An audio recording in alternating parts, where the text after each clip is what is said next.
ya'ni suv oqib pastga tushib ketishini hisobini qilishadi. Bu Patagoniyni o'zi 14 sm ga 1.20, tashqariga bundan tashqari razmeri 17 ga 10 qo'shilgan, ko'rishingiz mumkin.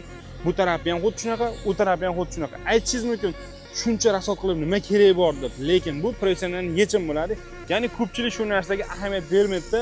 Mana bu ichki qismi bilan tekis qilib tashqari tarafda nazarda tutyapman, uyda emas. Tekis qilib qo'yib qo'yishadi va keyin bu ertadan keyin tiyaga, shablon, albastr yoki shu kabi narsalardan vibrobetondan tortilgandan keyin bu narsa chiqmagan hisobiga mana bu narsani bizdirish to'g'ri keladi. Chunki professional ustalar bilan ko'pchilik ishlagan odam biladi. Birinchi marta Patagoniya qo'ydirib turgan odam bu narsaga ahamiyat bermasligi mumkin, lekin professional ustalar bilan ishlagan odamlar Patagoniyda mana shu narsasiga ahamiyat berishadi va juda ko'p o'zimiz tanishlar ham bu narsaga erinib, tashqariga shuncha chiqamiz, shuncha rasod qilamizmi deganlar buzdirib boshqatdan qo'ydirishadi akalar, ko'rishingiz mumkin. Patagoniyimizni ikkita yoni 17 dan 30 so'm qo'shilgan, oldiga 10 chiqqan. Bu mana bu yerda shablon o'sha tiyagalar to'xtasa, misol uchun men aytdimmi, 2 sm bunaqasiga oldiga 2 sm chiqishini hisob qilishadi. Bu ham tagiga shablon o'sha tiyaga vibrobetonlar tortilgandan keyin 2 sm tashqariga eng kamida 2 sm chiqadi.